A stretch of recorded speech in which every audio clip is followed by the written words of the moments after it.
전개통을 무시할 수 있습니까? 이건 용납할 수 없습니다. 연대장실을 뒤흔드는 고함. 여자가 감히 지휘권을 들먹여 부하를 때리고도 당당하던 오만한 대령. 그러나 그 순간 연병장에 울려 퍼진 헬기 굉음과 함께 707특임대 출신 군단장이 등장한다. 그리고 몇 분 뒤 그의 계급장은 바닥에 떨어졌다. 여자가 감히 지휘권을 들먹여 쓰리스타면 다인 줄 아나. 연대장실이 떠나가라 책상을 치며 여장군에게 삿대질을 하던 교만한 대령. 그러나 찰나의 순간 그의 다리가 꺾이고 어깨의 계급장이 바닥에 나뒹구는 충격적인 사태가 일어납니다. 얼음장 같은 시선을 지닌 이 여장군의 정체는 과연 무엇일까요? 또한 절망에 빠진 부사관과는 어떤 사연으로 얽혀 있는 것일까요? 본격적인 이야기에 앞서 구독과 좋아요를 부탁드립니다. 여러분의 작은 클릭 한 번이 더 깊이 있는 사연을 전하는데 튼튼한 밑거름이 됩니다. 그럼 사연 시작하겠습니다. 맹추위가 기승을 부리는 강원도 화천의 제7보병사단 예하연대. 이곳의 아침은 살얼음판을 걷는 듯한 긴장 속에 밝았습니다. 본부 2층 연대장실 앞을 지나는 장병들은 쥐 죽은 듯 발소리를 죽여야만 했습니다. 문 너머로 살벌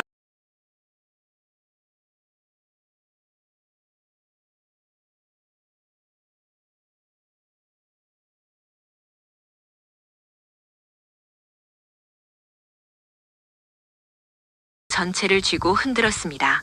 비육사 출신 장교들을 대놓고 깎아내렸고 부사관들은 아랫사람을 넘어 아예 투명인간 취급을 했습니다. 일반 병사들에게 가해지는 압박은 말할 것도 없었습니다. 연대장실의 내부는 야전 군인의 공간이라기보다 절대 권력자의 집무실 같았습니다. 정우진은 반짝이게 닦은 전투화를 책상에 턱하니 올린 채 고급 가죽 의자에 거만하게 파묻혀 있었습니다. 그 앞에는 작전과장 강민석 중령이 바짝 군기가 든 채 부동자세로 서 있었습니다. 전역을 3년 남긴 학사장교 출신의 베테랑이었음에도 정대령의 위압감 앞에서는 갓 입대한 이등병 마냥 작아질 뿐이었습니다. 강중령, 지난주 훈련 기한이 장난 같나? 이게 서류야. 아니면 애들 낙서장이야? 정우진은 들고 있던 결제 서류를 강민석의 면상을 향해 매섭게 흩뿌렸습니다. 하얀 A사 용지들이 사방으로 흩날리며 바닥을 덮었습니다. 강민석은 허리를 굽혀 종이들을 주워 모으며 굳은 표정으로 답했습니다. 죄송합니다, 연대장님. 즉각 수정하겠습니다. 수정? 자네 어깨에 달린 무궁화 2개가 부끄럽지도 않아. 이따위 수준의 기한 하나 제대로 못 올려? 강민석은 입을 굳게 다물었습니다. 여기서 변명을 덧붙였다간 불호령이 배로 돌아올 것을 너무나 잘 알았기 때문입니다. 정대령은 부하 장교들의 어떤 의견도 변명으로 치부하며 묵살하는 성격이었습니다. 그의 사전에는 오로지 자신의 독단만이 정답이었으며 그 억지를 강요하는 행동을 강력한 지휘력이라 착각하고 있었습니다. 같은 시각 본부 밖 행정반에서는 15년 차 베테랑 윤동아 중사가 산더미 같은 업무를 처리하고 있었습니다. 20살 병사로 입대해 만기 전역한 후 군에 대한 애정으로 부사관으로 재임관한 그는 어느덧 36의 중견 간부가 되어 있었습니다. 윤동아는 불평 한마디 없이 묵묵하게 자신의 책임을 다하는 우직한 군인이었습니다. 그 덕에 후배 간부들과 병사들 사이에서 두터운 신망을 받고 있었습니다. 하지만 겉으로 보이는 듬직함과 달리 윤동아의 속마음은 푸아 터지기 직전이었습니다. 정우진 대령이 연대장으로 온 지난 반년 동안 그는 인간적인 멸시를 뼈저리게 겪어야만 했습니다. 부사관을 하대하는 정 대령의 악질적인 성향은 유독 윤동아를 향해 집중되었습니다. 반발 한 번 없이 조용히 인내하는 그의 태도가 오히려 윗선의 화풀이 대상으로 쓰기 좋았던 탓입니다. 오전 11시를 넘길 즈음 연대장실에서 불호령과 함께 호출이 왔습니다. 올라간 행정 결제 서류에 오타가 있다는 지적이었습니다. 윤동아는 급히 서류처를 챙겨 2층으로 발걸음을 옮겼습니다. 조심스레 문을 열고 들어가자 정우진은 이미 자리에서 일어나 매서운 눈으로 그를 노려보고 있었습니다. 윤중사, 이게 대체 뭐야? 그는 서류를 확인하지도 않은 채 윽박지르기 시작했습니다. 윤동하는 흔들림 없는 부동 자세로 관등 성명을 댔습니다. 보고 드립니다. 지시하신 작전 일지 수정본 가져왔습니다. 수정본? 도대체 몇 번을 다시 가져오라는 거야? 부사관들은 머리가 나빠서 일을 이따위로 처리하나? 죄송합니다, 연대장님. 죄송? 그놈의 죄송하다는 소리만 하면 면죄부라도 받는 줄 알아? 정우진의 고함이 쩌렁쩌렁 울렸습니다. 말이 채 끝나기도 전 정우진의 억센 손이 허공을 갈랐습니다. 짝 하는 파열음과 함께 윤동하의 뺨이 매섭게 돌아갔습니다. 차가운 정막이 감도는 방 안으로 폭력의 소리가 섬뜩하게 퍼졌습니다. 강한 충격에 목이 꺾였음에도 윤동하는 발끝 하나 움직이지 않고 자세를 유지했습니다. 연대장님, 시정하겠습니다. 억눌린 그의 목소리에는 미동도 없었습니다. 그러나 뺨 위로는 시뻘건 손자국이 선명하게 부어오르고 있었습니다. 정우진은 피도 눈물도 없이 폭언을 이어갔습니다. 너같이 멍청한 부사관 새끼들 때문에 우리 연대 수준이 떨어지는 거라고. 짬밥을 15년이나 먹어놓고 능력이 있다위니 평생 그 모양이지. 인격을 짓밟는 독설을 뱉어내면서도 정우진의 눈빛에는 당당함만 가득했습니다. 마치 자신이 군기를 바로잡는 훌륭한 지휘관이라도 된 양 우쭐해하는 기색이 역력했습니다. 윤동하는 입술을 꽉 깨문 채 묵묵부답으로 버텼습니다. 얼마 후 연대장실을 빠져나온 그는 무거운 발걸음을 이끌고 행정반으로 복귀했습니다. 행정반 안의 부하들은 선임의 부어오른 얼굴을 보고 직감적으로 상황을 파악했지만 무거운 공기 속에서 누구도 감히 말을 꺼내지 못했습니다. 윤동하는 조용히 자신의 책상에 앉아 모니터 화면을 응시했습니다. 마우스를 쥔 손끝이 파르르 떨리고 있었습니다. 눈앞의 활자들은 눈물에 번진 듯 흐릿하게 뭉개져 내용을 도저히 읽어낼 수 없었습니다. 오후 일과 시간 동안 윤동하는 겉으로 보기에 평시와 다름없이 행동했습니다. 부하들을 따뜻하게 챙기고 병사들의 고충 상담도 웃으며 받아주었습니다. 그러나 그의 영혼은 이미 산산조각이 나고 있었습니다. 청춘을 바쳐 일궈온 군인으로서의 긍지와 한 인간으로서의 존엄이 철저히 유린당했기 때문입니다. 해가 저무는 저녁 6시, 그는 평소와 달리 일찌감치 부대를 나섰습니다. 부대 영내에 위치한 간부 숙소로 들어선 그는 철문을 굳게 걸어 잠갔습니다. 단출한 침대와 낡은 책상, 철제 관물대가 놓인 비좁은 공간만이 그를 맞이했습니다. 의자에 주저앉은 그는 서랍 깊은 곳에서 빈 편지지를 꺼내 들었습니다. 볼펜을 쥔 손이 잠시 멈칫하더니 이내 하얀 종이 위로 무거운 문장들이 채워지기 시작했습니다. 그것은 삶을 정리하는 마지막 유서였습니다. 사랑하는 아내와 눈에 밟히는 두 딸, 그리고 동고동락한 전우들을 향한 애끓는 작별 인사였습니다. 정말 미안해. 내 안의 군인 정신이 오늘부로 완전히 꺾여버렸어. 그는 극단적인 결심을 내리기까지 자신이 느꼈던 처절한 무력감과 버티고자 발버둥 쳤던 시간들을 차분한 어조로 풀어나갔습니다. 비록 가해자인 정우진 대령의 실명을 적지는 않았으나 그동안 자행된 가혹행위의 정황들을 꼼꼼히 남겼습니다. 도망치는 것 같아 뼈저리게 부끄러웠지만 숨을 쉴 수조차 없는 고통이 그를 벼랑 끝으로 떠밀었습니다. 마지막 마침표를 찍은 윤동하는 편지지를 책상 한가운데 정갈하게 올려두었습니다. 이어서 그는 15년을 긍지로 입어왔던 전투복을 벗어던지고 평상복을 챙겨 입었습니다. 벽식의 바늘이 자정을 향해 가는 늦은 밤이었습니다. 숨죽여 문을 열고 숙소를 나선 그의 주변에는 정적만이 감돌았습니다. 당직자들을 빼고는 부대 전체가 깊은 잠에 빠져 있는 시간이었습니다. 윤동하의 발길은 인적이 드문 부대 외곽 철책선으로 향했습니다. 청춘을 다 바친 이곳의 지형지물은 눈을 감고도 훤히 꿰뚫고 있을 정도로 익숙했습니다. 순찰을 도는 경계병들의 동선을 완벽히 피해가며 그는 은밀하게 외곽 지역으로 스며들었습니다. 강원도 화천의 살을 에이는 듯한 칼바람이 몰아치고 있었습니다. 수은주가 영하 15도 밑으로 곤두박질 쳤음에도 윤동하는 어떤 냉기도 체감하지 못했습니다.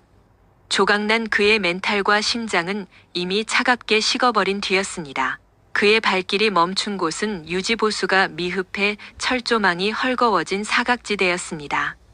그는 망설임 없이 철망을 들어 올린 뒤 땅바닥을 기어 부대 밖으로 몸을 피했습니다. 그 순간 윤동아 중사는 탈영병이라는 돌이킬 수 없는 길을 건넜습니다. 무작정 남쪽을 향해 걷기 시작한 그의 스마트폰 전원은 꺼져 있었고 세상과의 유일한 연결고리는 숙소에 남겨둔 종이 한 장이 전부였습니다. 날이 밝자 부대는 발칵 뒤집혔습니다. 아침 일과 시작 시간이 지나도록 윤동아가 나타나지 않자 후배 하사가 직접 결국 마스터키로 문을 따고 진입한 하사의 눈에 들어온 것은 덩그러니 놓인 유서였습니다. 내용을 확인한 그는 사색이 되어 곧장 통신을 날렸습니다. 보고합니다. 윤동아 중사님이 유서를 쓰고 탈영했습니다. 소식은 즉각 중대장을 거쳐 대대장, 연대본부 참모진에게까지 다급하게 전달되었습니다. 곧바로 전부대의 비상경계령이 하달되며 발칵 뒤집혔습니다. 군사경찰이 급파되고 긴급수색 작전이 개시되었지만 윤동아는 이미 그림자조차 남기지 않고 증발해버린 상태였습니다. 상황의 심각성을 인지한 정우진 대령은 본능적으로 자신의 목이 달아날 위기임을 깨달았습니다. 그는 꼬리를 자르기 위해 황급히 사건을 은폐하려는 조작을 시도했습니다. 본건은 개인 일탈로 인한 단순 군무이탈이다. 유서 내용은 보안사항이니 외부 유출 시 엄벌에 처하겠다. 명심해. 참모진은 마지못해 복명복창을 했지만 그들의 안색은 하나같이 잿빛으로 변해 있었습니다. 장기 복무 부사관이 극단적 내용의 유서를 쓰고 사라졌다는 것은 결코 덮는다고 덮어질 사안이 아니었기 때문입니다. 이는 부대 내에 썩어 빠진 부조리가 폭발했다는 명백한 증거였습니다. 그럼에도 정우진은 연대장이라는 자신의 계급장만 믿고 이 엄청난 진실을 입막음할 수 있다고 오판했습니다. 과거에도 숱한 비위를 덮어왔던 그였기에 이번에도 문제없을 거란 오만에 빠져 있었습니다. 하지만 우물한 개구리였던 그는 상상조차 하지 못하고 있었습니다. 이 사태가 불러올 거대한 피바람과 잠시 후 연대 연병장을 뒤집어 놓을 엄청난 거물의 등장을 말입니다. 사건 발생 12시간이 경과한 아침 10시, 부대 본부는 마치 벌집을 쑤셔 놓은 듯한 아수라장이었습니다. 지휘부 참모들은 대책 회의를 하느라 정신을 차리지 못했고 군사경찰 특임대는 인근 야산을 쥐 잡듯이 뒤집어 엎고 있었습니다. 하지만 야속하게도 윤동아의 흔적은 그 어디에서도 발견되지 않았습니다. 집무실 안에서 정우진은 작전과장 강민석과 인사과장 송기영 중령을 세워둔 채 폭언을 섞어가며 수습을 지시하고 있었습니다. 초조함에 사로잡힌 그의 관자놀이에서는 식은땀이 흘러내렸습니다. 하사관의 유서 동반 탈영 사실이 사단이나 군단으로 넘어가는 순간 자신의 진급은커녕 군복을 벗어야 할지도 모른다는 공포심이 엄습했기 때문입니다. 내 말 똑똑히 들어. 이거는 무조건 사적인 무단이탈이야. 유서에 적힌 불만은 가정불화로 각색해서 보고서 올려. 부대 내 부조리 같은 단어는 한 글자도 들어가선 안 돼. 강민석 중령이 안색을 굳히며 반론을 제기했습니다. 하지만 연대장님 헌병대에서 유서를 확보하면 판단은 지휘관인 내가 해. 넌 입 다물고 까라면 까. 섬뜩한 살기마저 뿜어내는 정우진의 윽박지름에 강민석은 결국 입술을 깨물며 시선을 바닥으로 떨굴 수밖에 없었습니다. 그렇게 부당한 지시가 오가던 찰나 창밖에서 웅장한 진동음이 건물을 흔들기 시작했습니다. 다름 아닌 대형 헬리콥터의 거센 로터 소음이었습니다. 인상을 팍 쓴 채 정우진이 블라인드를 걷어냈습니다. 본부 앞 연병장 하늘 위로 육군 항공대 소속의 거대한 UH-60 블랙호크 한 대가 흙먼지를 일으키며 내려앉고 있었습니다. 검은 동체에 새겨진 대한민국 육군 마크는 뚜렷했으나 소속 부대 번호는 흙바람에 가려 보이지 않았습니다. 뭐야 저거? 오늘 상급 부대 방문 일정이 잡혀 있었어? 정우진이 다급하게 인사과장을 다그쳤습니다. 송기영 중령 역시 하얗게 질린 얼굴로 황급히 차트를 넘겼습니다. 전혀 없습니다. 오늘은 외부 인사의 방문 계획이 단 한 건도 없습니다. 그럼 하늘에서 뚝 떨어졌단 말이야? 정우진이 경악하는 사이 블랙호크는 완전히 연병장 한가운데 자리를 잡았습니다. 매서운 바람에 쌓인 눈과 흙먼지가 회오리치자 장병들은 몸을 웅크리며 뒷걸음질 쳤습니다. 귀를 찢을 듯한 로터 굉음이 서서히 잦아들 무렵 육중한 헬기 문이 미끄러지듯 열렸습니다. 거센 바람을 뚫고 지상에 첫 발을 디딘 건 군복 차림의 여성이었습니다. 그녀의 전투복 어깨 위에는 눈이 부실 정도로 빛나는 은빛 별 3개가 달려 있었습니다. 대한민국 육군 중장이었습니다. 170cm에 달하는 훤칠한 키에 칼같이 각 잡힌 짧은 머리, 그리고 흐트러짐 없는 군복 핏은 상대방에게 강렬한 위압감을 심어주기에 충분했습니다. 머리부터 발끝까지 실전에서 뼈가 굵은 진성 군인의 살기가 뿜어져 나왔습니다. 특히 왼쪽 눈가를 가로지르는 날카로운 상흔은 그녀의 험난했던 과거를 대변하고 있었습니다. 이마를 타고 내려와 광대까지 파고든 그 길고 얇은 흉터는 과거 특수작전 중 생사를 오가며 얻은 영광의 상처였습니다. 이 압도적인 카리스마의 소유자는 바로 최지한, 대한민국 육군의 핵심 전력인 제12군단을 통솔하는 현직 군단장이었습니다. 최지한 중장은 단호한 걸음걸이로 연병장을 가로질러 연대 본부를 향해 돌진했습니다. 그녀의 등 뒤로는 군단 소속 핵심 참모들과 헌병 경호관이 그림자처럼 뒤따랐습니다. 먹이를 노리는 맹수처럼 날렵하고 매서운 눈빛이 부대 전체를 훑었습니다. 마당에 나와 있던 장병들은 쓰리스타의 등장에 혼비백산하며 목이 터져라 경례를 붙였습니다. 군단장이 이토록 기습적으로 일선 연대를 방문하는 것은 창군 이래 보기 드문 초유의 사태였습니다. 최지한은 장병들의 경례에 손을 올려 답하면서도 발걸음은 멈추지 않았습니다. 집무실 창문으로 이 모든 광경을 지켜보던 정우진 대령의 얼굴은 백지장처럼 창백해졌습니다. 직속 상급자인 군단장의 불시 방문은 곧 자신의 숨통을 끊으러 왔다는 뜻과 같았습니다.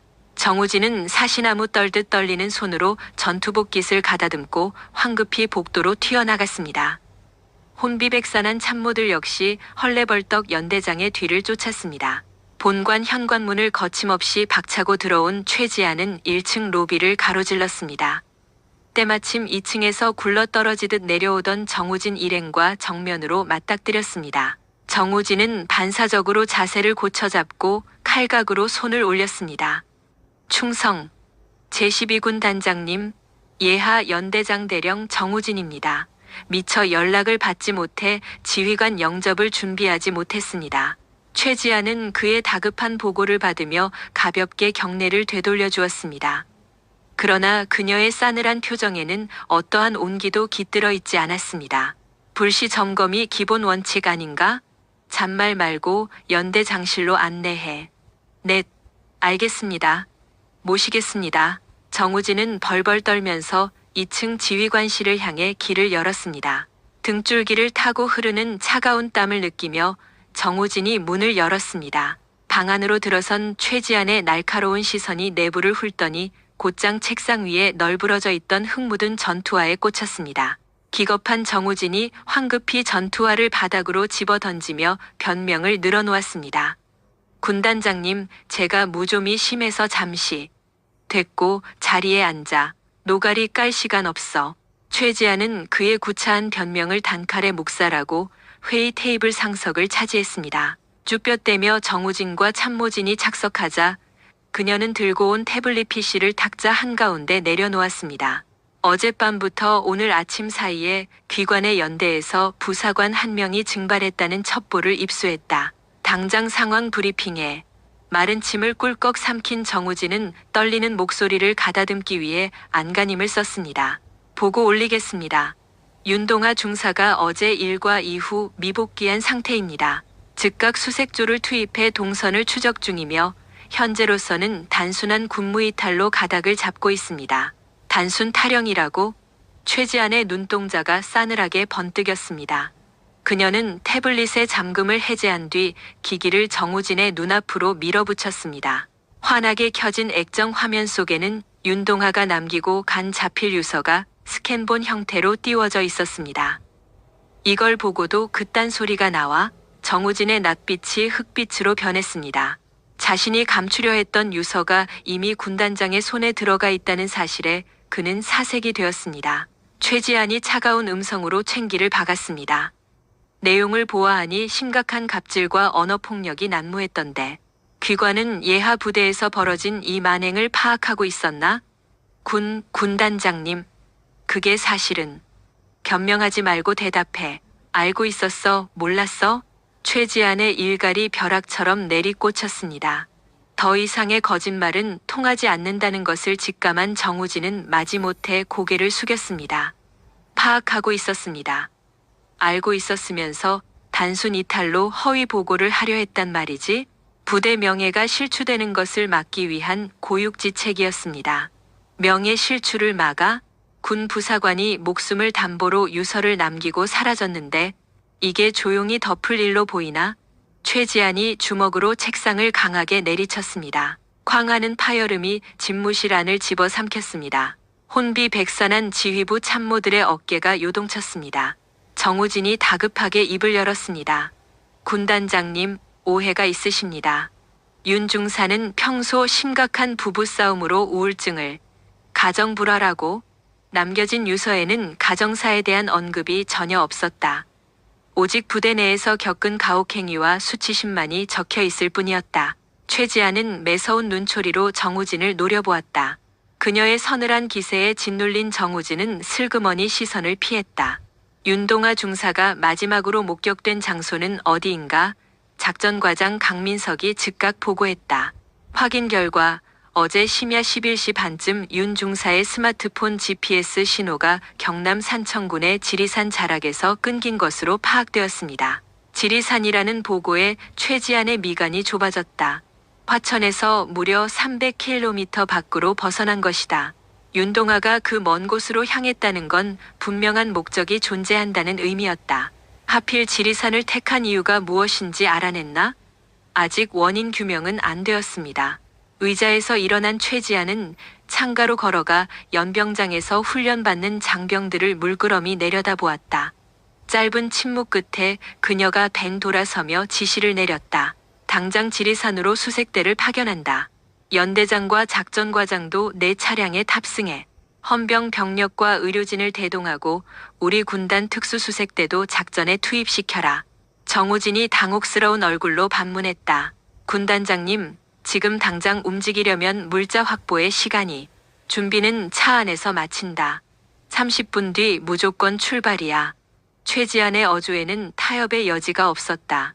정우진은 입을 다물 수밖에 없었다. 최지안은 곧장 수행 참모를 향해 지시를 이어갔다.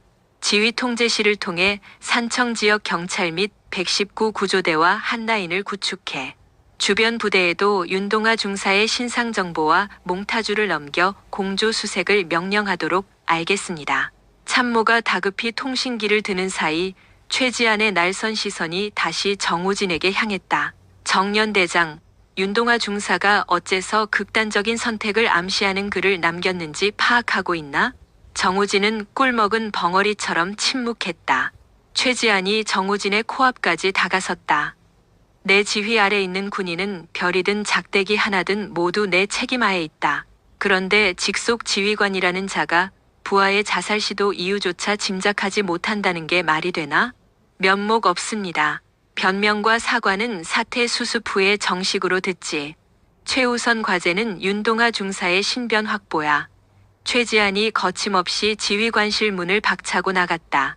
정우진 일행이 허둥지둥 그 뒤를 쫓아나간 본청 앞에는 이미 출동 준비를 마친 지휘 차량들이 도열해 있었다. 최지안이 가장 앞장선 군단 1호차에 올라탔고 정우진과 강민석은 그 뒤를 따르는 2호차에 탑승했다. 경광등을 켠 호송대열이 위병소를 통과해 질주했다. 연병장의 부대원들은 돌발 상황에 웅성거렸지만 구체적인 작전 내용을 눈치채니는 없었다. 쓰리스타가 예고 없이 들이닥쳤고 핵심 간부들을 대동해 비상 출동했다는 단편적인 사실만 퍼질 뿐이었다. 달리는 차 안에서 최지안은 태블릿 PC 화면을 띄워 윤동아의 인사고과를 살폈다. 15년간 군복을 입은 그의 복무 기록은 흠잡을 데 없이 깨끗했다. 단 한 번의 징계 처분도 없었으며 전우조 평가에서도 항상 긍정적인 평판을 유지했다.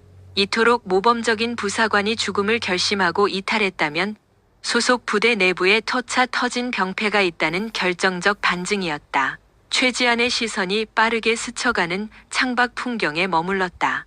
지휘 차량은 톨게이트를 통과해 맹렬한 기세로 남하하기 시작했다. 최지안의 두 눈에는 서리빨 같은 결의가 맺혀 있었다. 윤동아를 무사히 구출하는 것은 물론 그를 죽음의 문턱까지 밀어붙인 가해자들을 발본색원할 작정이었다. 그것이 지휘관이 짊어져야 할 최우선의 책무였다.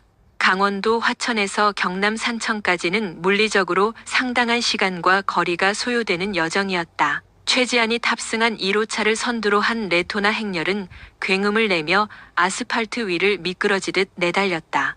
사이렌을 울리며 중앙고속도로를 탄 일행은 대전 분기점을 지나 호남 고속도로로 방향을 틀었다.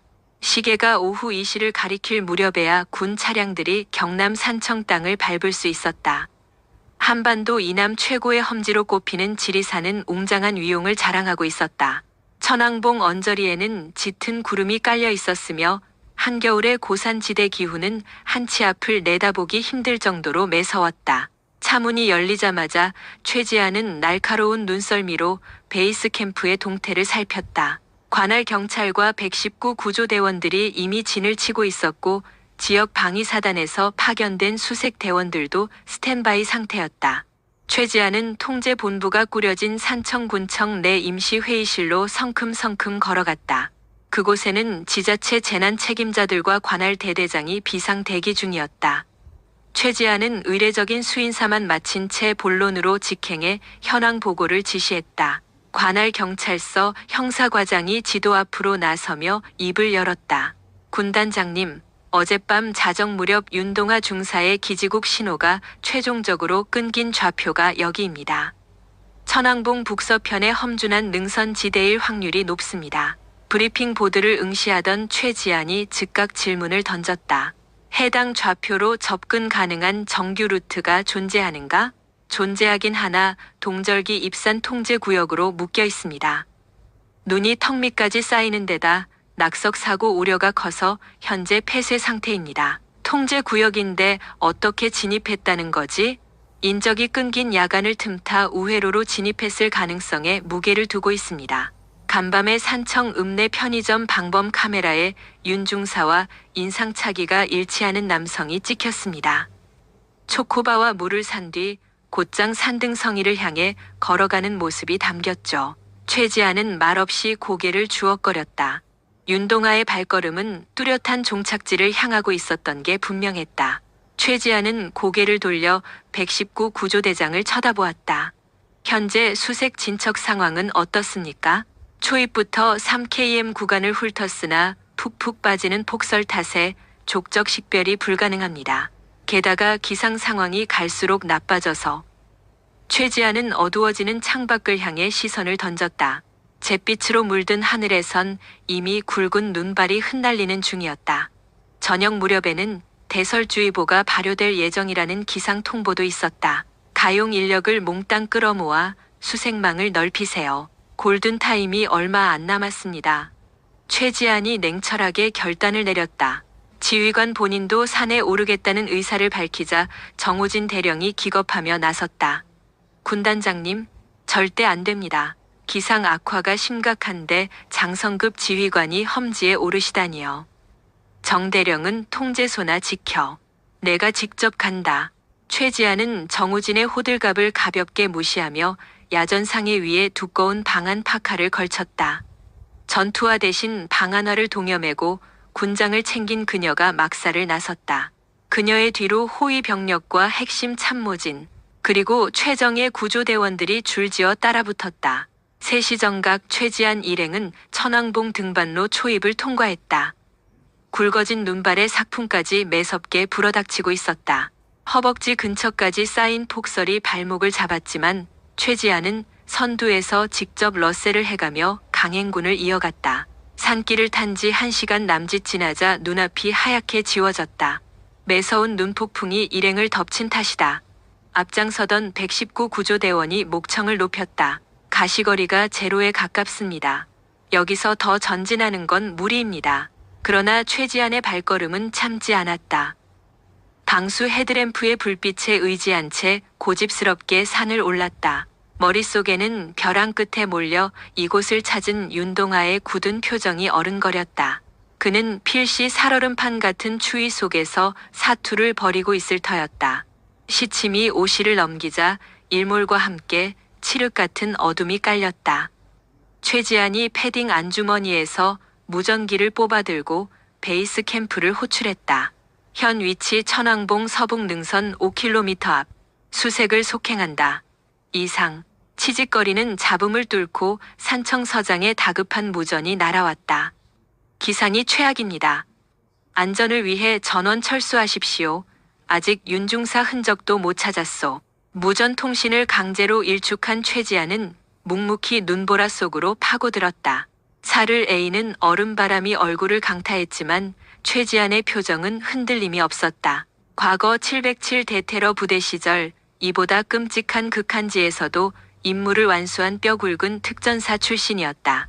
고작 겨울산의 맹장설 따위가 그녀의 투지를 꺾을 수는 없었다. 저녁 6시 무렵 선두를 걷던 최지안이 우뚝 멈춰섰다. 깎아지른 절벽 쪽에서 가물거리는 궤적 하나가 시야에 꽂혔다. 누군가 켜둔 랜턴 불빛임이 확실했다. 그녀는 숨소리를 죽인 채 불빛을 향해 조심스레 발을 뗐다. 칼바람이 요동치는 단의 절벽 끝에 위태로운 실루엣이 보였다. 얇은 바람막이 하나로 한파를 견디며 수백 미터 구렁을 내려다보는 산에 최지안은 단번에 그가 윤동아 중사라는 것을 직감했다. 서류에서 보았던 증명사진 속 얼굴과 정확히 일치했다. 까마득한 낭떠러지를 응시하는 윤동아의 전신은 혹한에 얼어붙어 사시나무 떨듯 진동했고 입술은 이미 보랏빛으로 질려 있었다. 최지안은 뒤에서 접근하는 대원들에게 대기 수신호를 보낸 뒤 자극을 주지 않도록 최대한 느릿하게 윤동아 쪽으로 걸음을 옮겼다. 윤동아 중사. 최지안의 낮고 묵직한 호출에 윤동아가 천천히 시선을 돌렸다.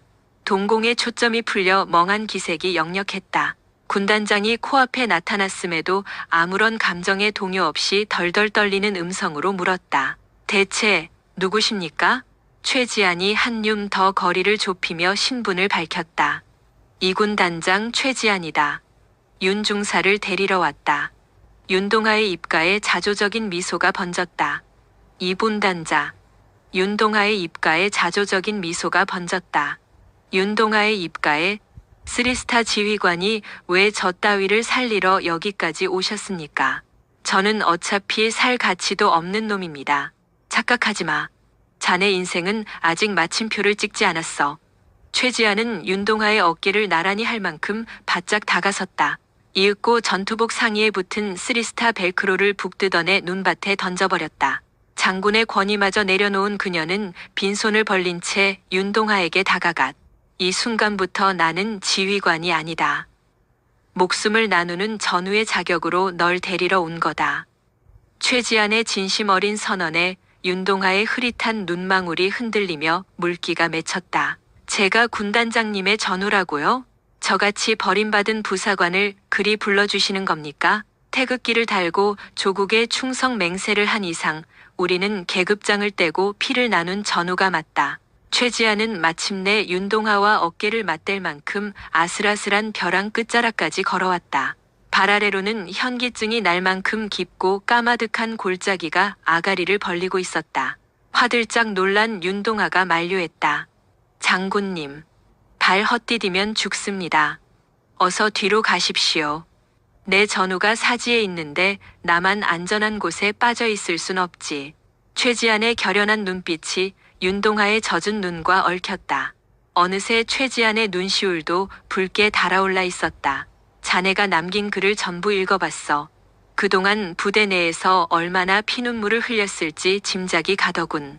내 알량한 무관심 때문에 늦게 찾아와서 정말 미안하다. 장군님, 내 휘하 장병들의 생사고락은 전적으로 최고 지휘관인 내가 짊어질 몫이야. 그런데도 방패막이가 되어주질 못했다. 네가 짐승처럼 구타당하고 인격을 유린당하는 끔찍한 시간 동안 윗선에서는 까맣게 모르고 있었어. 지휘관으로서 뼈저리게 반성하고 사죄하마. 최지안의 젖은 음성은 칼바람 속에서도 뚜렷하고 진실하게 울려 퍼졌다. 그 진심 어린 고해성사에 윤동아의 이성이 허물어졌다. 참아왔던 오열을 터뜨린 그가 울부짖었다. 군단장님, 도저히 버틸 재간이 없었습니다. 청춘을 바쳐 나라를 지켰다는 자부심 하나로 버텼는데 제게 돌아온 건 인간 쓰레기 취급뿐이었습니다. 허튼 소리 마. 자네는 우리 군의 척추 역할을 해낸 훌륭한 군인이야. 그렇지만 정대령님이, 정우진 그놈이 미친 거다. 직위를 이용해 자네를 학대한 건 명백한 범죄 행위야. 그건 통솔이 아니라 무자비한 린치고 병영이 아니라 감옥이나 다름없어. 최지안이 떨고 있는 윤동아의 양어깨를 단단히 움켜쥐었다. 가족들을 생각해.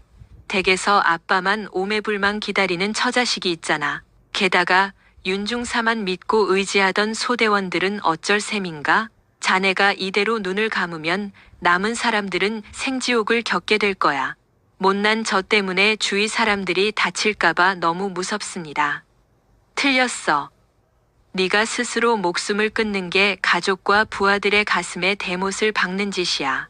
너는 15년 내내 흔들림 없이 후배들의 귀감이 되어준 최고의 선임 부사관이었어. 팽팽하게 당겨졌던 긴장이 끊어지자 윤동아가 눈밭에 털썩 주저앉았다. 최지안 역시 눈높이를 맞추며 무릎을 꿇고 그를 끌어안았다. 휘몰아치는 혹한의 눈폭풍 속에서도 두 사람의 결속은 단단했다. 장군님, 저더러 앞으로 어찌 살아가란 말씀입니까? 나와 함께 하산해서 다시 밑바닥부터 딛고 일어서자. 윤중사 잘못은 티끌만큼도 없어. 죗값을 치러야 할 놈들은 너를 벼랑 끝으로 내몬 쓰레기들이야. 내 권한을 총동원해 그놈들을 심판대에 세울 거다. 약속해 주실 수 있습니까? 명예를 걸고 맹세하마. 군단의 수장이자 전우로서 한치의 거짓도 없어. 최지안은 바닥에 주저앉은 윤동아를 부축해 일으켰다. 이어서 자신이 입고 있던 두꺼운 구스다운을 벗어 윤동아의 어깨에 덮어주었다. 언손으로 패딩을 쥔 윤동아의 어깨가 들썩였다. 최지안이 뒤로 물러서 있던 119 구급대원들을 향해 소리쳤다. 환자를 넘겨받아 최우선으로 하산시킨다. 베이스 캠프 의료진에게 무전 때려서 온열 장비 세팅해둬. 대원들이 즉각 달려와 윤동아를 부축하며 하산 준비를 서둘렀다. 구조대의 부축을 받던 윤동아가 걸음을 멈추고 최지안을 뒤돌아보았다. 군단장님, 부족한 제 목숨줄을 붙잡아 주셔서 진심으로 감사드립니다. 저를 전우라 칭해주신 은혜는 평생 잊지 않겠습니다. 최지안은 묵묵히 고개를 끄덕여 답했다. 눈밭에 뒹굴던 3스타 계급장을 주워든 최지안은 다시금 그것을 어깨 위에 단단히 부착했다. 별 3개가 어둠 속에서 묵직한 빛을 발했다. 내려가는 길은 눈이 쌓여 더욱 험난했다. 윤동아는 대원들의 호의를 받으며 조심스레 발길을 옮겼고 최지안이 후미를 든든하게 지켰다. 밤 10시를 넘긴 시각에야 일행은 산 입구의 베이스 캠프에 당도했다. 대기 중이던 앰뷸런스에 윤동아가 실려 올라갔다. 뒷문이 닫히기 직전 최지안이 다가가 그에게 짧은 인사를 건넸다. 일단 푹 자고 몸부터 추스려라. 나중에 꼭 다시 보자. 알겠습니다, 장군님. 요란한 사이렌 소리와 함께 구급차가 시야에서 멀어졌다. 멀어지는 차량의 꽁무니를 응시하며 최지안은 깊은 한숨을 토해냈다. 육체적 피로가 한꺼번에 몰려왔으나 그녀의 두 눈은 분노로 시퍼렇게 빛나고 있었다. 한 곱이 넘겼을 뿐 진짜 피바람을 몰고 올 숙청 작업은 이제부터가 시작이었다. 지리산 구출 작전 이튿날, 최지안은 동트기 전인 새벽 5시경 주둔지로 복귀했다. 꼬박 밤을 새웠음에도 그녀의 눈빛은 한층 더 서늘하게 벼려져 있었다. 산청 지역 병원 집중치료실로 이송된 윤동아는 의료진의 즉각적인 처치 덕분에 최악의 고비는 넘겼다는 보고가 들어왔다. 부대에 도착하자마자 최지안은 군단 헌병 병력을 전면 소집했다. 이어서 최측근인 헌병대장 최지훈 대령을 해당 연대 지휘부로 즉각 투입시켰다. 64 50기 동기인 최 대령은 최지안이 수족처럼 부리며 의지하는 브레인이었다. 최지훈, 지금 당장 문제의 연대에 진입해서 최근 반년치 데이터를 모조리 압수해 면담 일지부터 영창 기록, 의무대 차트와 부대 내 감시 카메라 녹화본까지 싹 다 쓸어와 명 받았습니다. 최 대령은 곧바로 대규모 수사 인력을 이끌고 타격대처럼 연대 본부를 장악했다. 헌병들은 지휘 통제실을 시작으로 참모부서 곳곳을 이잡듯 뒤엎기 시작했다. 2층 지휘관실에서 유리창 너머로 압수수색 광경을 목격한 정우진이 사색이 되어 뛰어내려왔다. 다들 미쳤어? 군단 헌병대가 무슨 권한으로 내 부대를 쑥대밭으로 만드는 거야. 노발대발하는 정우진의 코앞에 최지훈이 압수수색 영장격인 공문을 들이밀었다. 최지한 군단장님의 직권 명령서입니다. 지금부터 전면적인 감찰에 돌입할 테니 저항하지 마십시오. 이건 직권 남용이자 지휘권 침해야. 내 당장 군단장에게 직통으로 전화해서 따질 테다. 길길이 날뛰며 집무실로 돌아간 정우진이 급히 다이얼을 돌렸다. 그러나 수화기 너머로는 최지한의 응답 대신 무심한 기계음만 흘러나올 뿐이었다. 같은 시각 최지한은 헌병대 특별취조실에 틀어박혀 압수된 증거물들을 샅샅이 파헤치고 있었다. 드러난 실태는 참혹함 그 자체였다. 정우진이 지휘봉을 잡은 반년 남짓한 기간에만 18건에 달하는 끔찍한 구타와 가혹행위가 자행된 것으로 집계되었다. 더욱 경악스러운 것은 사건의 전말을 담은 서류들이 감쪽같이 폐기되거나 조작되었다는 사실이었다. 정우진은 참모들을 동원해 자신의 목을 조일 만한 증거물들을 치밀하게 인멸하며 꼬리를 잘라왔던 것이다. 디지털 기술이 발달한 현대의 증거를 완벽히 숨기기란 불가능에 가까웠습니다. 헌병대 소속 사이버 수사관들이 지워진 데이터들을 되살려냈고 산산조각 난 서류 파편들까지 퍼즐 맞추듯 복구해냈습니다. 또한 정우진이 완전히 폐기했다고 여겼던 CCTV 영상 기록물들도 메인 서버의 백업 폴더 안에 고스란히 저장되어 있었습니다. 특히 빼도 박도 못할 핵심 증거물은 정우진이 윤동아에게 손찌검을 하는 영상이었습니다. 연대장실 바깥 복도를 비추고 있던 감시 카메라에 폭행의 순간이 적나라하게 찍혀 있었던 것입니다. 정우진 본인은 그곳에 카메라가 있다는 사실조차 인지하지 못하고 있었습니다. 한지민은 되살려낸 자료들을 꼼꼼하게 훑어보았습니다. 모니터를 바라보는 그녀의 미간이 매섭게 좁아졌습니다. 당장이라도 화를 터뜨리고 싶었으나 그녀는 애써 끓어오르는 화를 삼키며 차분한 태도를 잃지 않으려 노력했습니다. 감정에 휘둘리기보다는 이성적이고 예리한 결단력이 요구되는 시점이었습니다. 아침 9시가 되자 최지한은 부대 전체 인원에게 소집을 명했습니다. 예외 없이 전원이 전투복 차림으로 연병장에 모이라는 강력한 지시가 하달되었습니다. 소집 명령을 전해들은 정우진은 등골이 서늘해지는 것을 느꼈습니다. 심상치 않은 사태가 벌어질 것이라는 불길한 예감이 들었기 때문입니다. 얼마 지나지 않아 200명에 달하는 엄청난 숫자의 부대원들이 연병장으로 쏟아져 나왔습니다. 매서운 추위 속에서도 병사들과 간부들은 각 소속 부대 단위로 열을 맞춰 미동 없이 서 있었습니다. 넓은 연병장의 전방에는 임시 단상이 마련되었고 그 배경으로는 커다란 영상 스크린이 자리 잡고 있었습니다. 정확히 아침 10시가 되자 윤서연 중장이 묵직한 발걸음으로 단상 위를 향했습니다. 그녀의 군복 어깨 견장에는 3스타가 위엄있게 빛나고 있었으며 얼굴에는 웃음기 하나 없었습니다. 그곳에 모인 수많은 사람들의 눈길이 일제히 그녀를 향해 쏠렸습니다. 본인은 12군단을 지휘하는 최지한 중장이다. 윤서연의 단호한 음성이 마이크를 거쳐 널따란 연병장 구석구석까지 메아리 쳤습니다. 그녀는 바로 말을 잇지 않고 단상 아래 도열한 부대원들을 천천히 응시했습니다.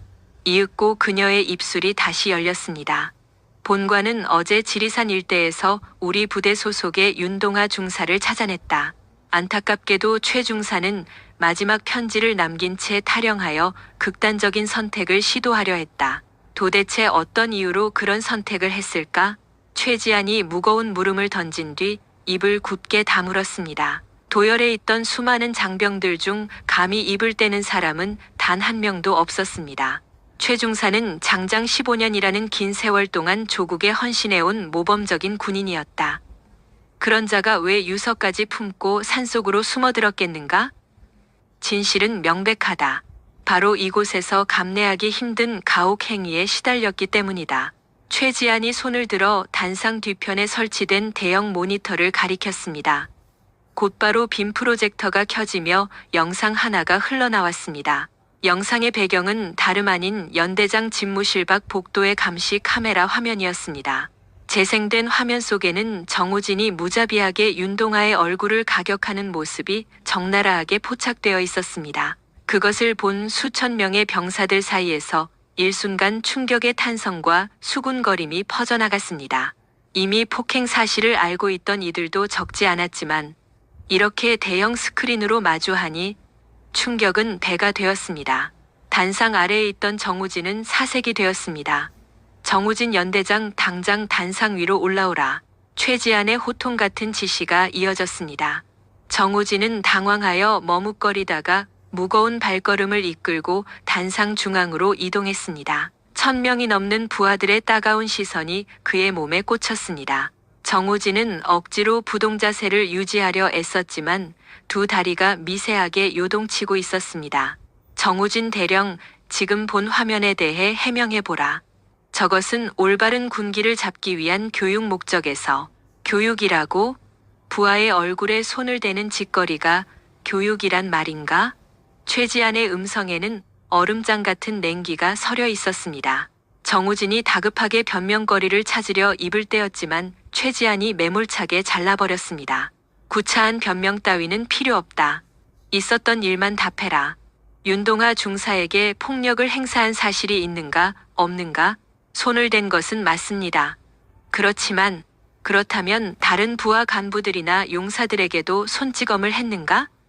정우진은 꿀먹은 벙어리처럼 입을 다물어 버렸습니다. 최지안이 재차 스크린 쪽으로 시선을 돌렸습니다. 그러자 모니터에서는 정우진이 또 다른 부하들을 무자비하게 구타하는 영상들이 연속으로 흘러나왔습니다. 사각지대 없이 되살려낸 감시 카메라의 기록들이 연달아 터져 나온 것입니다. 병사들의 분노 섞인 술렁임은 걷잡을 수 없이 커졌습니다. 더는 발뺌할 구실을 찾지 못한 정우진은 죄인처럼 푹 고개를 숙인 채 침묵했습니다. 정우진 대령, 지휘관인 연대장이라면 마땅히 수하의 병력들을 안전하게 지켜야 할 의무가 있다. 그런데 도리어 그들에게 폭행을 가하고 인격을 짓밟으며 금수만도 못한 취급을 했다. 이런 짓을 저지르고도 대한민국 군인이라 할 수 있나? 지휘관의 자격이 있다고 생각하는가? 최지안의 억양에는 짙은 분노가 배어 있었습니다. 그녀의 태도 자체는 무서울 정도로 차분했습니다. 고개를 숙이고 있던 정우진이 돌연 턱을 치켜들었습니다. 그의 눈빛에는 호락호락하게 당하지만은 않겠다는 도끼가 서려 있었습니다. 사관학교 642기 출신의 알량한 자존심이 그를 뻗대게 만들고 있었습니다. 군단장님, 제 행동은 오로지 해이해진 부대의 기강을 확립하기 위한 엄한 통제의 일환이었습니다. 요새 군인들은 정신 상태가 썩어 빠졌습니다. 혹독하게 다루지 않으면 최지안이 정우진의 변명을 차갑게 끊어내며 앞으로 훌쩍 다가갔습니다. 혹독한 훈육이라. 그것이 그대의 훌륭한 지휘 철학이란 말인가? 그렇습니다.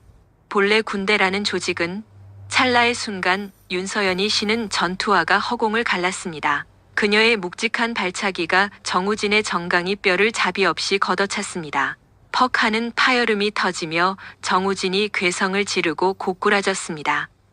이것이 네가 말하는 그 대단한 훈육이냐? 이런 폭력이 군대의 본질이라고 생각하느냐? 최지안은 나뒹구는 정우진을 싸늘하게 내려다보았습니다. 넓은 연병장에는 쥐 죽은 듯한 적막만이 감돌았습니다. 200명의 부대원들은 숨소리조차 내지 못한 채 이 광경을 숨죽여 지켜보았습니다. 바닥을 뒹구는 정우진은 부러질 듯한 정강이를 감싸쥐고 끙끙거렸습니다. 그때 한지민이 다가가 그의 곁에 한쪽 무릎을 꿇고 앉았습니다. 그녀의 손이 정우진의 어깨 견장으로 향해 대령 마크를 강하게 쥐었습니다. 정우진, 내 놈의 어깨에 이 무궁화는 어울리지 않는다. 최지아는 자비 없이 그의 전투복에 붙어있던 계급장을 우악스럽게 뜯어버렸습니다. 찌익하고 찍찍이가 뜯겨나가는 파차름이 정막을 갈랐습니다. 최지아는 뜯어낸 계급장을 바닥에 내동댕이 치며 일갈했습니다. 군복이란 자신의 명예를 숭고하게 지켜낸 자에게만 허락되는 것이다. 너는 스스로 군인의 자부심을 시궁창에 처박았다.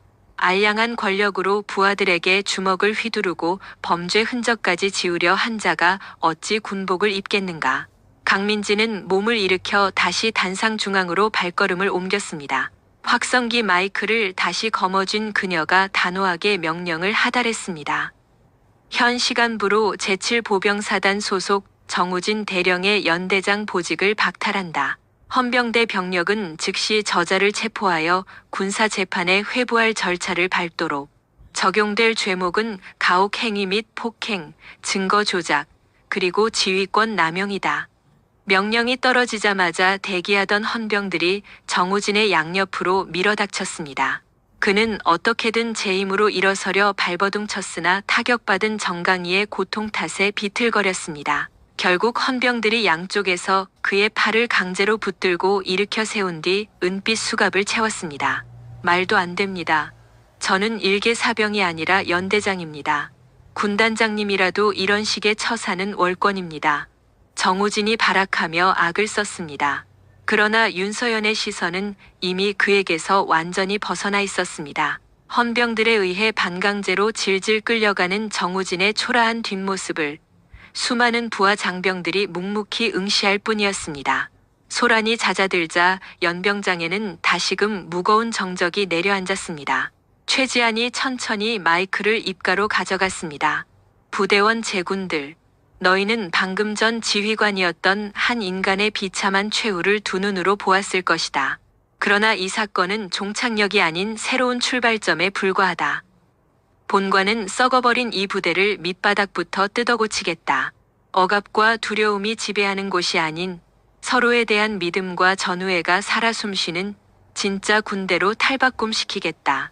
말을 마친 최지안이 진중한 눈빛으로 군중을 훑었습니다. 계급 체계가 우리 조직의 뼈대이긴 하나 상급자라는 타이틀이 타인의 인권을 짓뭉갤 면죄부가 되지는 않는다. 너희는 모두 나라의 부름을 받은 소중한 장병들이다. 가장 계급이 낮은 2등병부터 3스타인 나까지 인간으로서의 가치는 한치의 오차 없이 동일하다는 사실을 가슴에 새겨라. 침묵을 지키던 병사들 사이에서 나지막한 감탄사가 흘러나오기 시작했습니다. 이내 누군가의 박수를 시작으로 천여 명의 요란한 박수갈채가 연병장을 가득 메웠습니다. 윤서연이 군중을 향해 절도 있는 경례를 붙였고 장병들 역시 한치의 흐트러짐 없는 단체 경례로 그녀에게 화답했습니다. 단상 아래로 발걸음을 옮긴 최지안의 시야에 낯익은 얼굴이 들어왔습니다.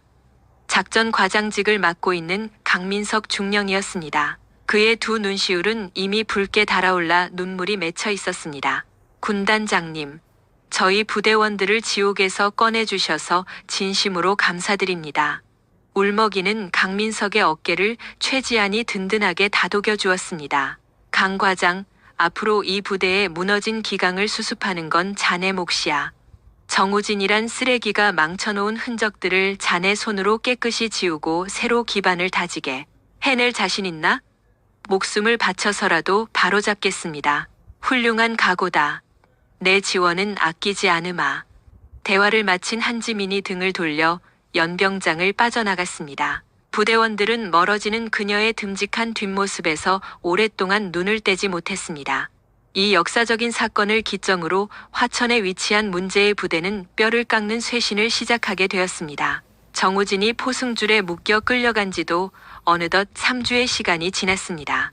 짧은 기간 동안 부대 안팎으로는 격변이 일어났습니다. 군사재판정에 선 정우진은 그동안 음지에서 자행해온 악랄한 범죄 행위들이 낱낱이 파헤쳐지는 수모를 겪었습니다. 폭력 행사, 증거 훼손, 권력 남용을 포함해 무려 13가지에 달하는 죄목이 그에게 적용되었으며 군 검찰 측은 징역 3년의 실형을 강력히 요구했습니다. 사건의 파장은 거기서 끝이 아니었습니다. 정우진의 뒤를 봐주던 군 수뇌부의 썩은 뿌리들까지 고구마 줄기처럼 엮여 나온 것입니다. 무려 투스타급 사단장 1명을 필두로 원스타 2명, 무궁화 3개짜리 대령 5명이 정우진의 엽기적인 행각을 묵인하고 덮어준 공범이라는 충격적인 진실이 드러났습니다. 최지한 중장은 이 썩은 고름 같은 자들을 색출하는 과정을 진두지휘하며 일말의 관용 없는 철퇴를 가했습니다. 같은 시각 군단장 집무실 내부에서는 윤서연과 핵심 참모진 간의 회의가 한창이었습니다.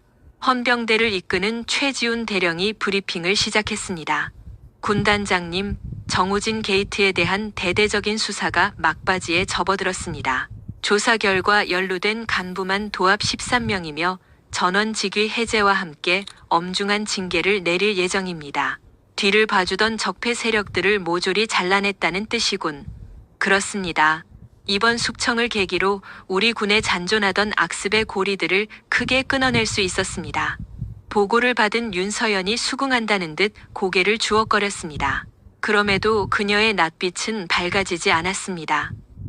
죄를 지은 자들에게 죗값을 묻는 일만큼이나 처참하게 짓밟힌 피해자들의 마음을 보듬는 일이 절실했기 때문입니다. 그래서 윤동아 중사의 현재 건강 상태는 호전되었는가? 질문에 인사참모가 곧바로 답했습니다.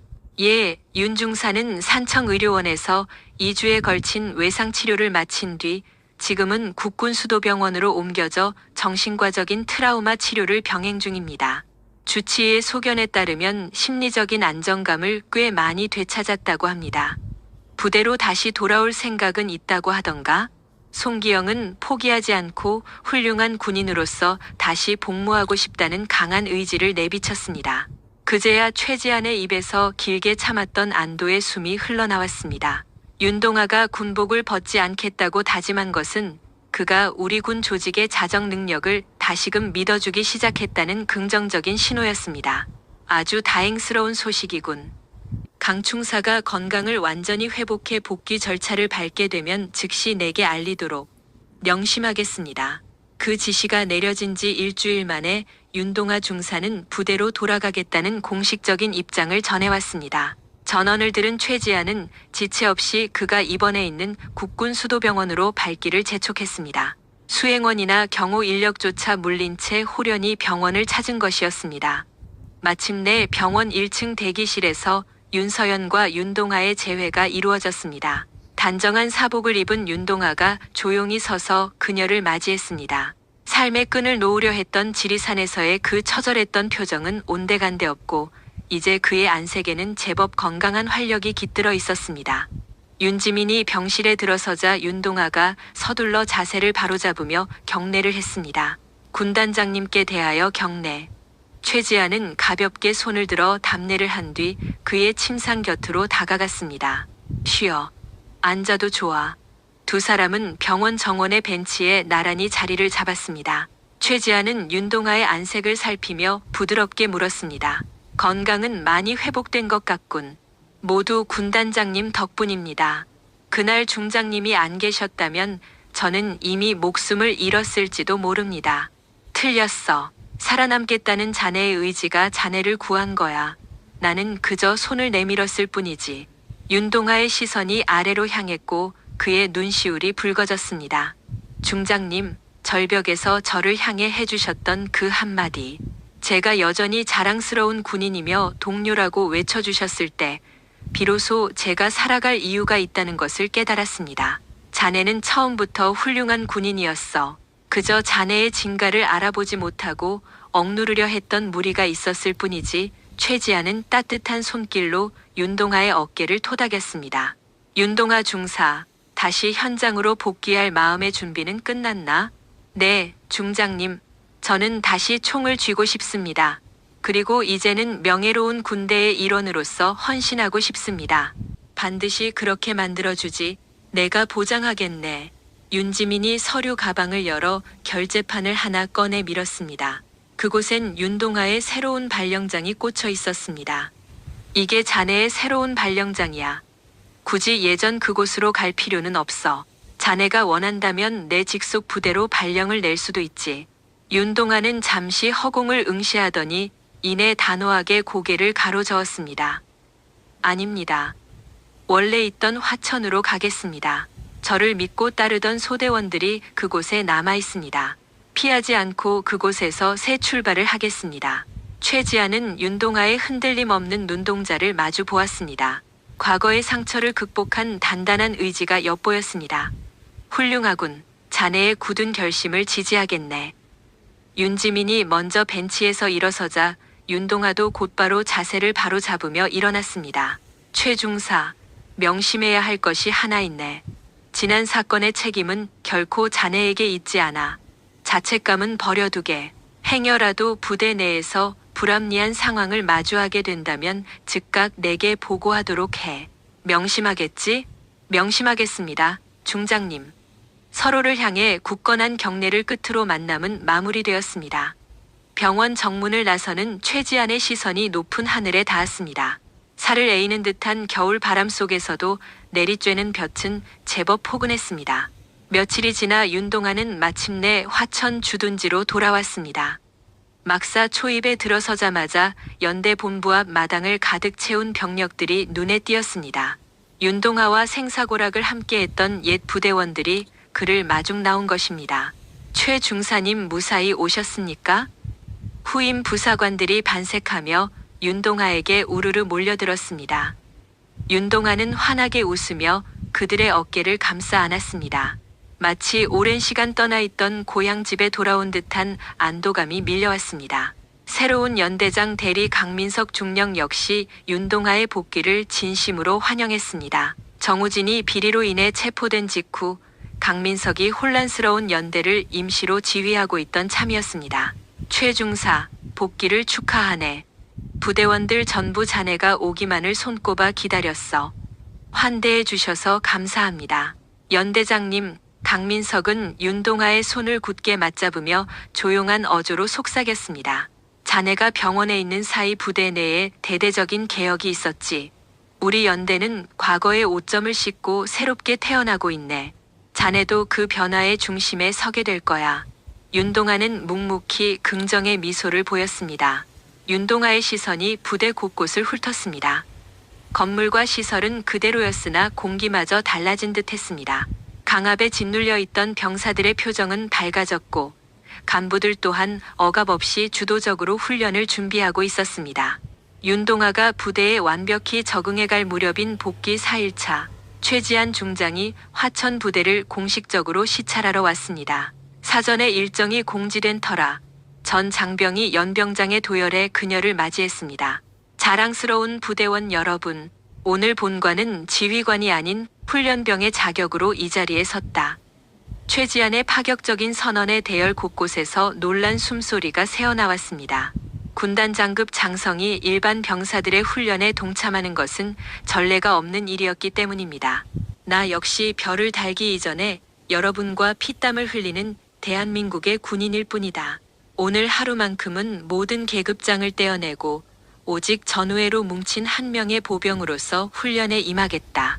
한지민은 입고 있던 정복 상의를 과감히 벗어 던지고 흑투성이 전투복 차림이 되었습니다. 번쩍이던 3스타 계급장 대신 소총을 거머쥔 그녀는 장병들의 함성과 함께 훈련장으로 달려나갔습니다. 그날의 훈련 강도는 상상을 초월했습니다. 영하를 맴도는 화천의 칼바람 속에서 연병장은 얼어붙은 진창과 빙판으로 변해 있었습니다. 윤서연은 일반 병사들과 동일하게 철조망을 통과하고 산악구보를 하며 구슬땀을 흘렸습니다. 그녀는 대열의 맨 앞에서 바람막이 역할을 자처했고 뒤처지는 전우가 생기면 등을 밀어주었습니다. 해가 뉘엿뉘엿 지기 시작한 늦은 오후, 모든 일정이 종료되었을 때 윤서연의 온몸은 흙먼지로 엉망이 되어 있었습니다. 그럼에도 불구하고 그녀의 표정은 그 어느 때보다 밝게 빛났습니다. 이마에 흐르는 땀을 거칠게 훔친 그녀가 병력들을 향해 외쳤습니다. 모두 훌륭했다. 오늘 여러분이 보여준 불굴의 의지가 바로 우리 군의 진짜 저력이다. 강압에 못 이겨서가 아니라 스스로의 명예를 지키기 위해 뛰는 모습, 그것이 진정한 용사의 길이다.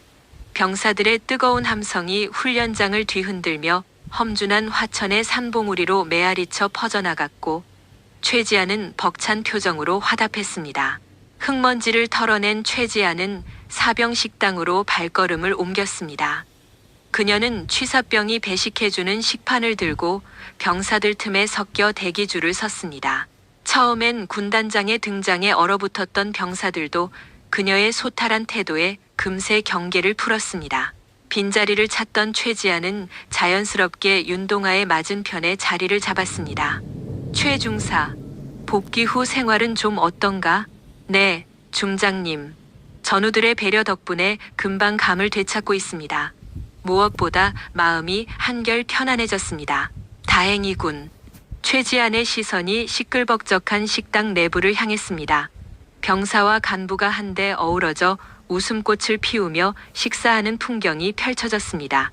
과거의 수직적이고 강압적이었던 문화는 거치고 끈끈한 유대감과 믿음만이 공간을 메우고 있었습니다. 저녁 식사가 끝난 후 최지아는 탁 트인 연병장 한가운데로 걸어 나왔습니다. 어느덧 노을이 내려앉고 있었습니다. 화천의 험준한 능선 위로 타오르는 듯한 황혼이 부대 곳곳을 부드럽게 비추고 있었습니다. 부대를 점검하던 강민석 중령이 최지안의 곁으로 다가와 격려했습니다. 군단장님, 오늘 보여주신 리더십에 부대원들의 사기가 하늘을 찌를 듯합니다. 다들 진심으로 즐거워했습니다. 바로 그거야. 군 생활의 원동력은 거기서 나오는 거지. 제복을 입은 자라고 해서 기쁨을 포기할 이유는 없어. 고된 작전과 훈련 속에서도 삶의 보람을 느낄 수 있는 환경을 만들어 주어야 해. 가슴에 새기겠습니다.